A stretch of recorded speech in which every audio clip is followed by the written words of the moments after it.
where the Homo sapiens or the mankind evolved into a intelligent being, there has been an endless quest for divine. And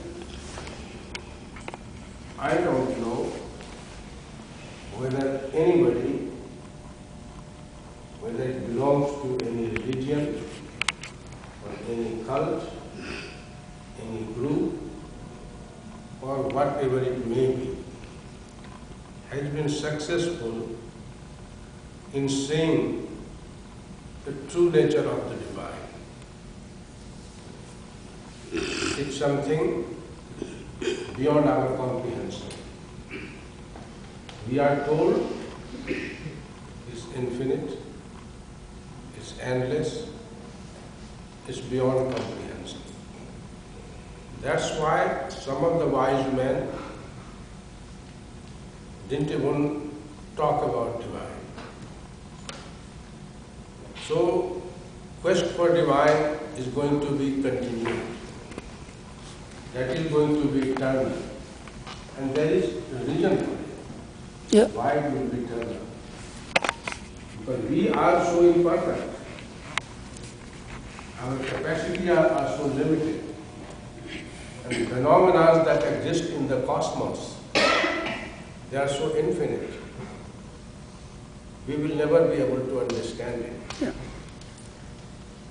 Our imperfections, our inabilities, and our incomprehension of the cosmic forces will keep on driving us in the quest of divine, which probably we will never be able to find, because it is beyond our capabilities to see the endless eternal force.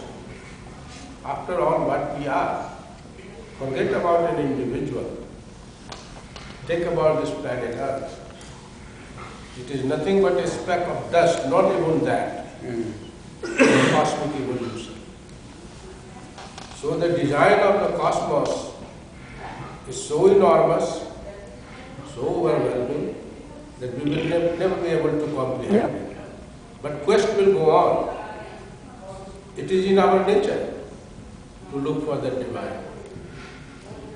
Divine in its cosmic play, so intricate, so endless, so eternal, we will never be able to understand it. So, I will not go into the philosophical aspect of that. When we talk about a management, we are talking about a system. And when we manage something, there has to be outcome. Yeah. What we manage? We cannot manage divine. We cannot manage its cosmic evolution and cosmic play. That is beyond our capability. Yeah. If we try even to do that, that will be just useless enterprise. So what we have is we have our mind and we have our thoughts.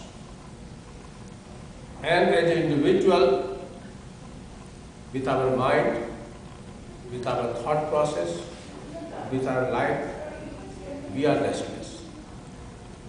We are wandering here and there and everywhere in search of something of tranquility, peace of mind.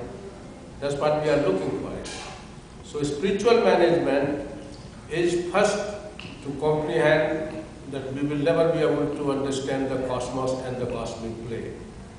I think that why the wise man like Buddha, when he was asked about that, he kept quiet. Yeah. Eventually his disciples said later on made it in negative connotations, but he didn't say that. Our mind is endless too. We don't know our mind. Whatever little we know about our mind is the very small fraction of our capabilities of our mind. Capabilities of our mind is enormous. There is a mini cosmos embedded within our mind. Yeah. And I will tell you, our consciousness is a small fraction of the capabilities. What we know, it is in our mind. We may be very arrogant in telling, oh, I have a lot of knowledge, I have read a lot of books, and a lot of thoughts are embedded in our psyche. But when we think about the entire mind, that is very small fraction of it. But there is an enormous, overwhelming part of our brain that is beyond our reach. That is what we call subconscious.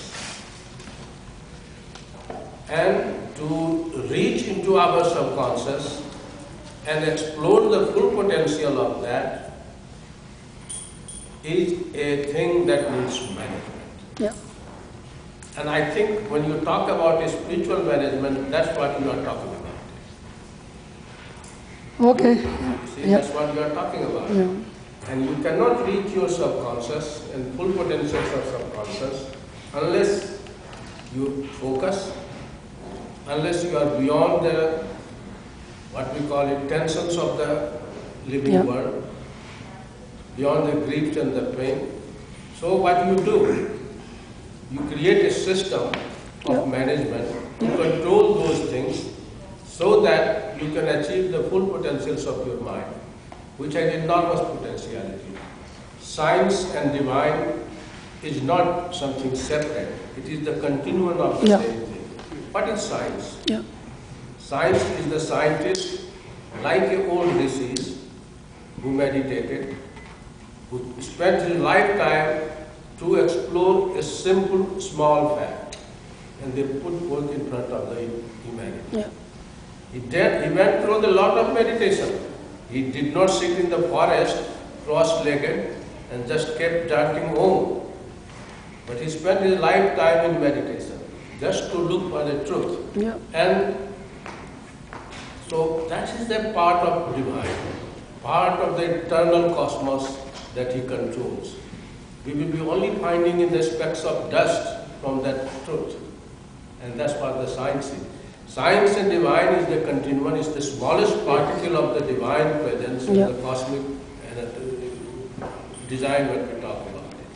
So, Mr. Baghel has created a group that manages spirituality. So what actually I understand you are trying to manage, how to reach into the deepest recess of your subconscious, where is embedded the mini cosmos. That is something within your control. Divine and its cosmic design is not. So I think when you do, how to create the tension-free life, how to eliminate the, what we call stresses pain and things, how to eliminate the negative thoughts from within our system. Because unless you are very positive, you always think about the negativity of the world, you are not going to go anywhere. And you are not very useful for anybody. So you have to be very positive. You cannot live in the darkness of your mind. Because if you do, you are not going to do any service to anybody. Not to you, yourself, not to your family, not to your nation, not to the humanity. So the spiritual management is to make people positive, make people focused, make people think and do the things and reach into the deepest recesses of our subconscious so that we can explore and enjoy the life. There are a lot of energies around us that we don't know. Our ears hear only the very small frequencies, what we call pitch. Our eyes can see only very limited amount. But there is a vast array of energies that circulates around us. We don't know that. But we have the tools. Our subconscious has the tools and it has the capacity that it can expand its horizon. So that's what your spiritual management is. And I'm glad you are trying to do that. We have, I think, humanity from the very beginning in certain form or another has tried to do that. They have erected a lot of what we call guideposts, that we call religions of the world, cults of the world. But they are striving for the same thing. But we have to understand that what we are trying to do. I think that's all I have to say. Yeah, okay, that's good, yeah.